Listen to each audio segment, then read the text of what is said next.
Слава нашим доблестным вооруженным силам! За Россию! За победу! Ура!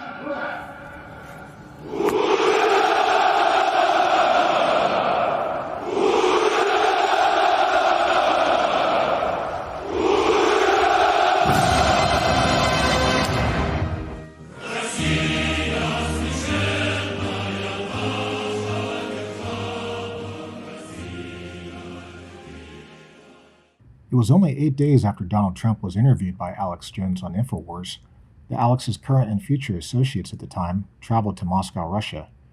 Former Defense Intelligence Agency head under President Obama, Lieutenant General Michael Flynn, was most famously part of this entourage. The purpose of the event at face value was Russian television's, RT for short, 10-year anniversary celebration. RT put on a conference as well as an associated dinner, and the event was famous not because of RT's 10-year anniversary. It was because Michael Flynn was paid $45,000 in fees for speaking at the event, where his son traveled with him, and more importantly, because he dined next to Russian President Vladimir Putin, as well as former FSB director and Russian Minister of Defense Sergei Ivanov. Interestingly, and we will properly discuss Alexander Dugin later, it is worth mentioning Dugin is associated with Ivanov. Ivanov and Vladimir Yakunin sit on the board of trustees for the Center for National Glory of Russia, which organizes the Travelers to Rhodes group. Both men were also working with, in some degree, with the Council on Foreign Relations, which Dugin hints in his last War of the World Island was a double game sanctioned by Putin. Dugin also identified Ivanov as someone along with the Army and GRU that would advance Eurasian geopolitical objectives versus the CFR Atlantist objectives, which had active supporters in Russia. Months before Flynn was in Moscow, Major General Vallely was there as well. However, his purpose was arranging a meeting between Trump and Putin at the future G20 meeting in 2017. Vallely is a friend of Flynn's, Jerome Corsi, who is a CMP member, and former Washington bureau chief for InfoWars. Corsi aided Jones substantially in pushing the QAnon psychological operation on Americans. Vallely was also a friend of psychological operations expert Lieutenant Colonel Aquino, who we will discuss later. Do you personally know or have you had interactions with General Michael Flynn? Yes. You guys know each other pretty well? Fairly well. And have you spoken? In fact, before I was in Moscow a couple months before he went over, so I talked to him before he left. And then when he left to go over there and go to the 10th banquet of Russia, RT, Russian television, and he sat with Putin. I had been in Moscow 2 months earlier than that, setting up the meeting between Trump and Putin, which I did while I was there. And that was at the G20 conference in 2017. So, yes, and Michael Flynn must be vindicated. He was one of the individuals that the deep state attacked first, as you remember. I know Dr. Jerome Corsi as well, and they really railroaded him. I mean, he was looking at, he would have basically died in jail unless he lied about the president was the deal, basically. And we all know that even if he did, they still would have rolled on him. Yeah. Yeah, I know, Jerry. I've done a lot of articles with him. Going back a couple more years, Flynn was the first DIA director to be invited to Russian military intelligence headquarters, and in 2013, he participated in a 4-day leadership development program and met GRU director Igor Sergun. Naturally, we might ask, what does a 3-star intelligence general have to learn about leadership from Russian military intelligence? I don't claim to know what the purpose of the meeting really was, but I believe there is reason to question it wasn't really about leadership, like a corporate leadership conference Cisco or HP would put on, for example. Not even corporate conferences are what they say. It is about making connections and climbing the ladder. Flynn has many interesting connections. Alex Jones would meet him in person before January 6th, and their first public meeting was an awkward exchange. Patrick Byrne was there too with Flynn. Like Flynn had told Alex he wanted no public appearances with him, as if it would foil some plan. The awkwardness certainly wasn't because Flynn was hesitant to associate with so-called conspiracy theorists like Jones. For example, Flynn regularly joins a Miss Mel K, real name Melody Krell, who is a former Mar-a-Lago employee, adult film star, and alt-media personality that got her start with the help of Hollywood people, getting her embedded into the QAnon alt-media. That said, Flynn would go on to give Alex an interview on January 5th, where Flynn was saying the president had the power to overrule the courts in the interest of national security. Crazy day, huh? It's a crazy day. You scared? We're gonna win. What? No, I mean, you scared? Taking my hand? You guys are funny, man.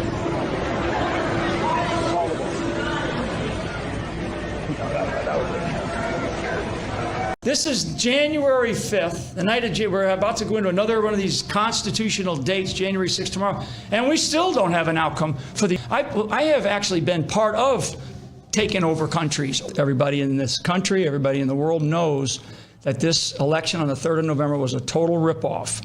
It was a fraudulent election. We have had foreign interference from multiple countries. I'll rattle them off here if you want to get into that. And Donald Trump was the clear winner. For the next 4 days after the 3rd of November, from about the 4th through the 7th, 8th of November, they just started stuffing the ballot boxes, and everybody knows it, and they got caught. They got caught with their hands in the proverbial cookie jar, so that's where we are. Gotta go. We'll finish this up, General Flynn. This is an amazing interview. 3 branches, co-equal, legislative. Okay, so let's talk about that, because I know the direction you're going to go. Well, my point is, this is super important. We have 3 co-equal branches of government, okay? But if you read the Constitution, there's one person that gets voted on by the majority of people in this country. President. That's the President of the United States. He's the leader. When the President puts his hand on the Bible, when he takes his oath of office, there's only one person in this country that takes that oath of office.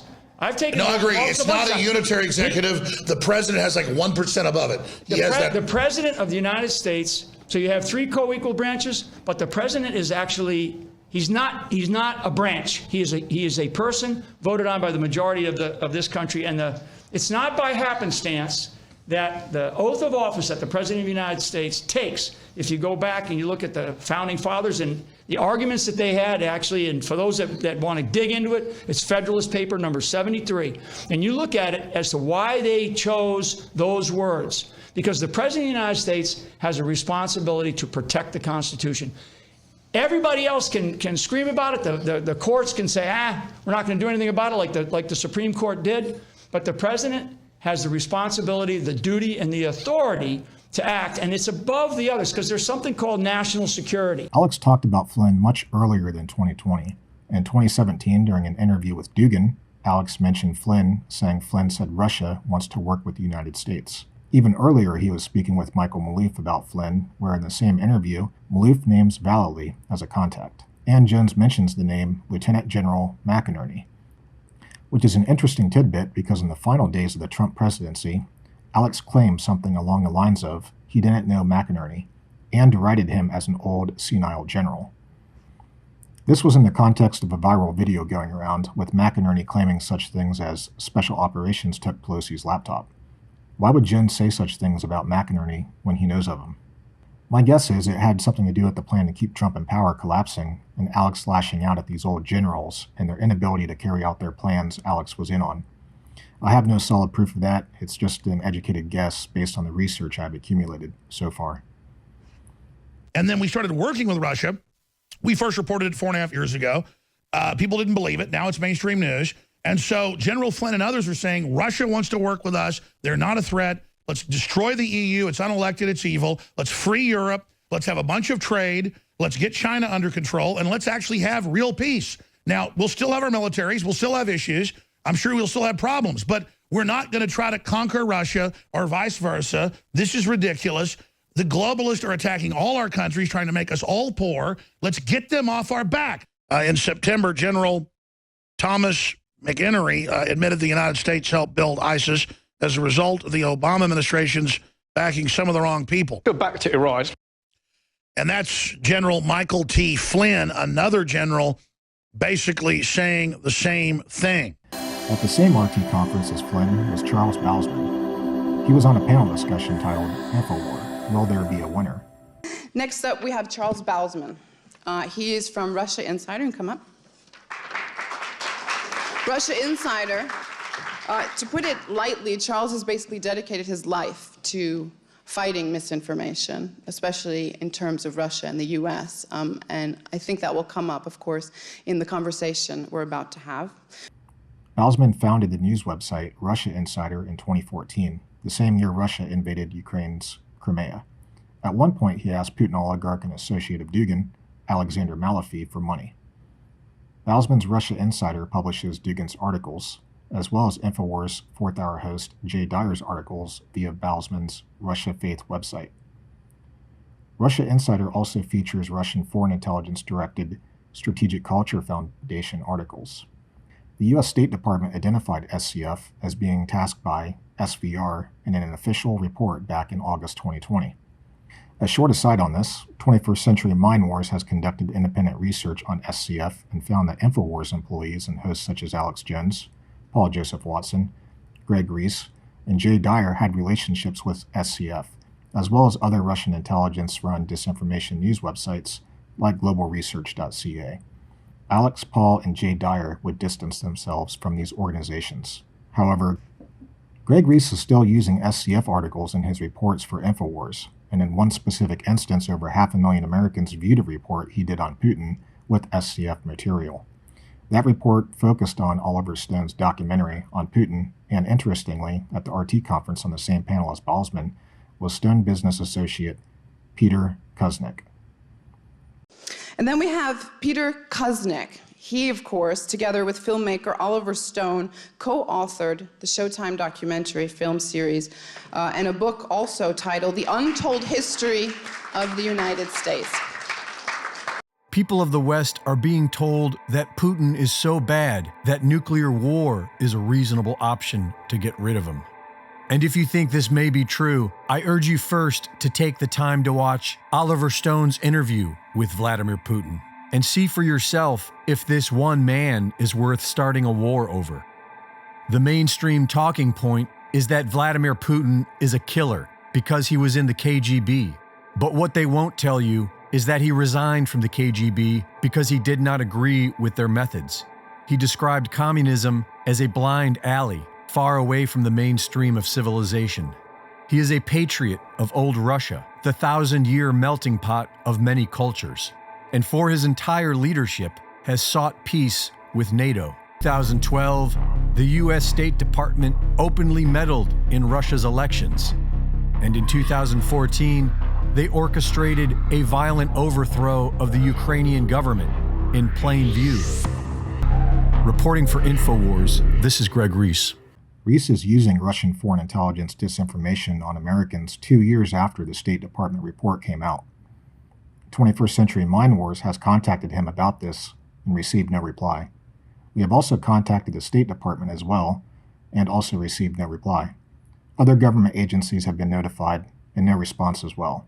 We feel this is important because the State Department called out news organizations using SCF material like globalresearch.ca, but they failed to call out InfoWars, which suggests InfoWars is indeed protected by a faction of the intelligence community, as discussed in Part 1 of our series. It should be no surprise after hearing this that Russia Insider denies that Russian intelligence unit Fancy Bear and their handle Guccifer 2.0 hacked the DNC and transferred the material to Julian Assange. He was also a speaker at the RT conference, which spawned the Pizzagate psyop through people like Roger Stone, Jack Posobiec, Mike Flynn, and Alex Jones. It should also be no surprise that both Russia Insider and InfoWars feature Zero Hedge articles as well. Zero Hedge itself has been called out by U.S. intelligence officials for using SCF articles. Former AP correspondent and investigative journalist Seth Hatina reported that Zero Hedge is owned by ABC Media Ltd. Out of Bulgaria and managed by Krasimir Ivanjiski, the father of the founder of Zero Hedge, Daniel. Seth states, Krasimir served in the Bulgarian Ministry of Foreign Trade and served in the military before beginning his career as a journalist. The main mission of the Bulgarian press during Ivanjiski's days as a reporter was to disseminate Communist Party propaganda. He was also a member since 1974 in the International Organization of Journalists, a front organization that a declassified CIA study described as an instrumentality of Soviet propaganda. Hatina reached out to a senior former Bulgarian government source, and that source told Mr. Hatina they suspect Zero Hedge is likely tied to Bulgarian and Russian intelligence. Hatina also reached out to an academic with ties to the Bulgarian government who concurred with this assessment as well. Moreover, Rand Corp says Zero Hedge frequently echoes the Kremlin line. Back to Balzman, he speaks fluent Russian, he worked in Russia for 20 years, and it is his father who originally brought him there when his father was employed as the bureau chief for the Associated Press in the Soviet Union. Balzman is also married to a Russian woman, and we can safely assume he has deep ties to Russia. After being inside the Capitol on January 6th, he left his house in the States for the protection of Russia. Balzman is also connected to InfoWars and Alex Jones. He was on InfoWars a few years ago in an interview that seemed forced, like Alex Jones didn't choose him as a guest. Balzman's writers for Russia Insider, such as Eric Stryker and Andrew Anglin, are associated with Dugin's Traditionalist Workers Movement, Stryker having been in a group at Charlottesville with the Traditionalist Workers' Party branded shields. The New York Times said of Balzman that Russian analysts who have followed Mr. Balzman's work say it has the hallmarks of a disinformation project. Olga Lotman, a senior fellow at the Center for European Policy Analysis who researches Russian propaganda campaigns, said his messaging merged seamlessly with that of Mr. Putin's government. Russia Insider appears, she said, to be a classic Russian influence operation. And Charles Balzman is here with us in studio, Russia-Insider, and he was here with a national Russian film crew today. He wasn't even trying to get on air. I was familiar with his popular site and YouTube channels. He was very well-spoken, and I thought, hey, we never see you in front of the camera. You ought to come out here and explain how you're international business, and you've been all over Russia and all over Europe, and what you think of this whole situation with the attempts of the deep state to claim that Russia runs everything in America and that I'm run by Russia.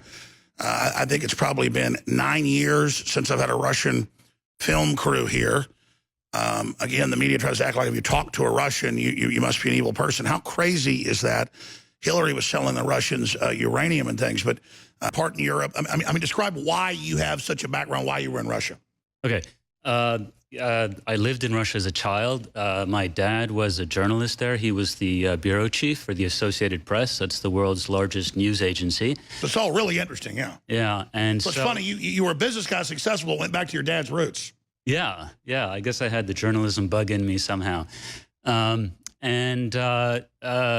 Yeah, so I got to see Russia in the deep communist days. Now, your dad wasn't Brezhnev era. Wasn't working for the CIA or anything? Because, back then, if somebody was the head of the AP in Russia, they probably were. Yeah. Well, listen, I don't know. I never thought of him as that kind of a person, but I guess nothing's out of it. Alex, I want to also say something about your interpretation of it. So in 2015, that's the first time you came across my radar, because we were very interested in Western media, which were also getting it right about Russia, and very, very few people were. Many more people are getting it right today. For example, I could mention Tucker Carlson, I think, basically gets the Russia story right these days, right? So that's a big, because it's the truth. But I want to be clear. I don't blame the Russians for the Soviets and the communists, because I know the history books, and that's PhD level, but it's a fact that the British Empire and the leftists in the U.S. funded 100,000 Russian immigrants, people that had come from Russia, to reinvade Russia and overthrow it at a weak point at the end of World War I. And so when you talk about America doing all this, again, it truly is this international criminal cabal that's doing it. And I'm not trying to let America out of some of the bad things it's done in the recent decade to Russia. I'm just simply stating we have to point out that this is literally the same cancer. I don't have any alliance with Russia. I'm not in bed with Russia. But I recognize Russia has the same globalist enemies. Oh. We should naturally be allied, but that's not what they want. They want to make Russia the #1 enemy. Naturally, do we see, as I had Steve Pachinik on a few days ago, an alliance between the United States and Russia would be common sense in the world today. The resources, the Christian culture, the rise. The next Jones associate at the event was former chief of the CIA's Soviet Foreign Policy Branch, Ray McGovern.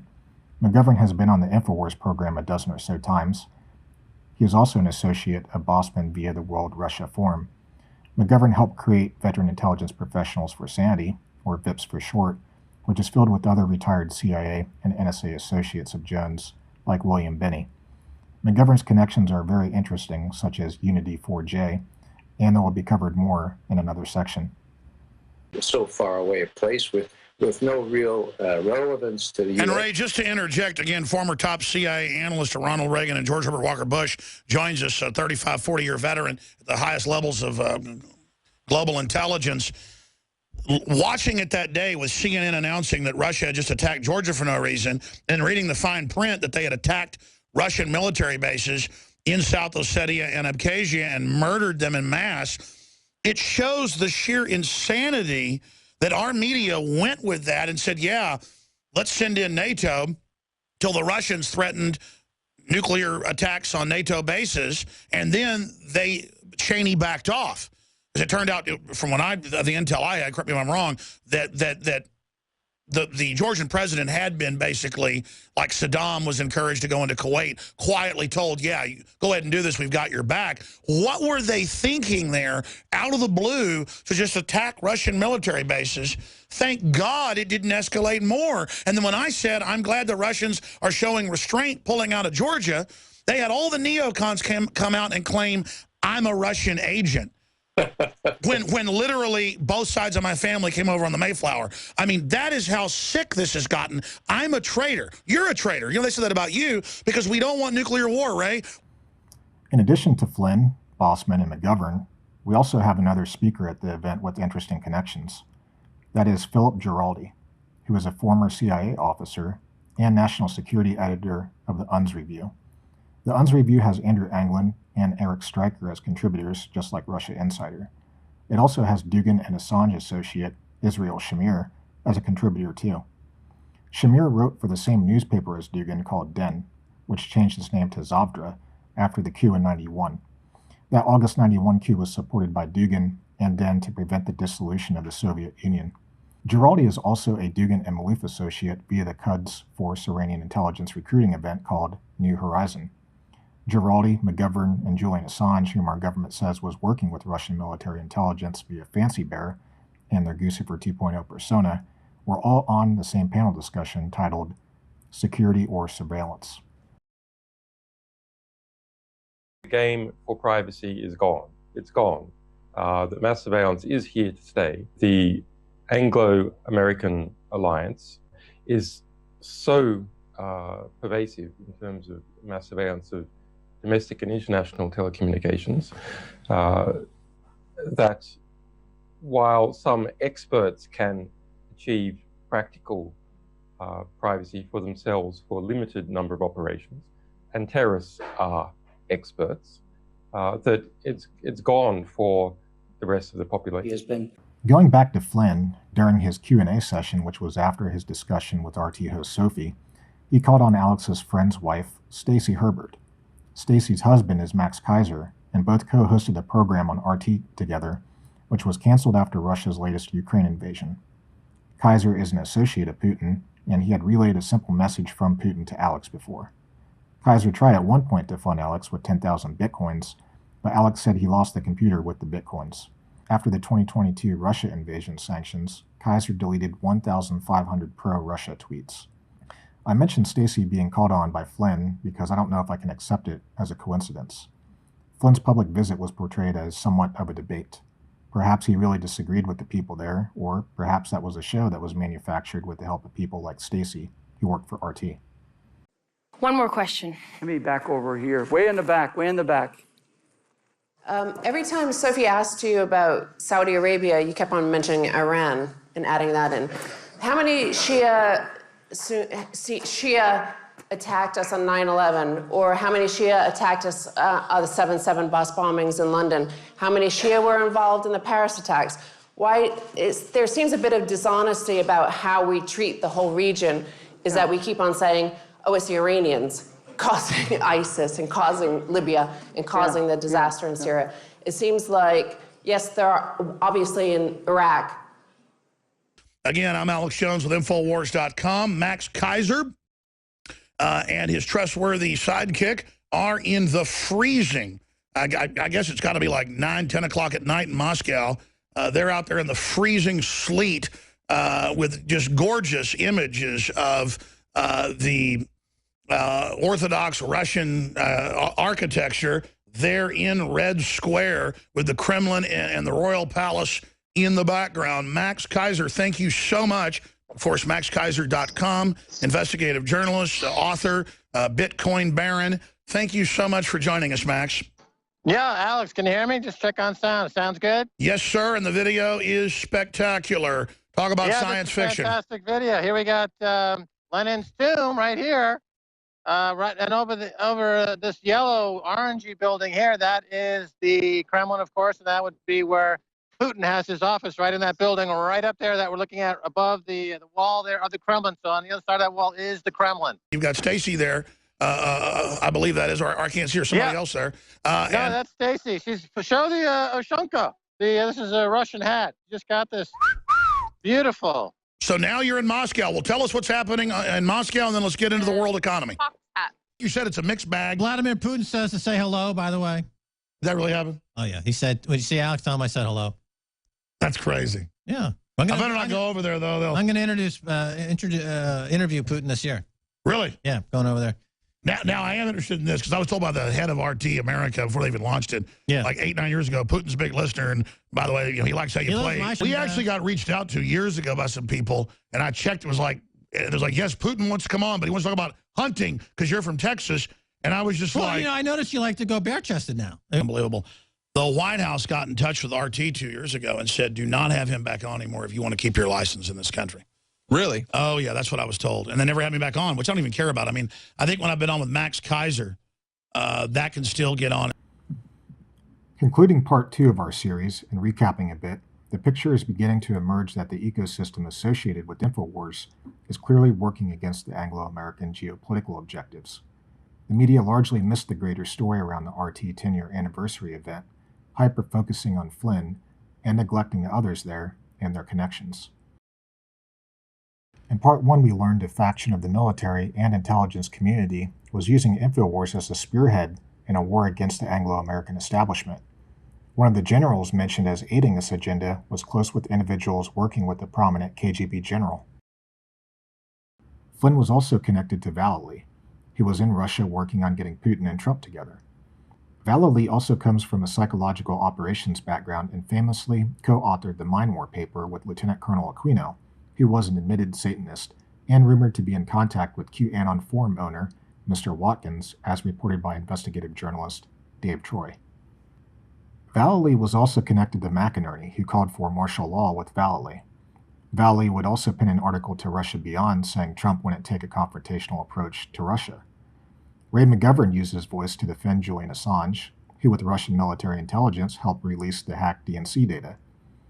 The result of that relationship spawned the Pizzagate psychological operation, which resulted in an armed man going into a pizza shop trying to save non-existent child sex slaves.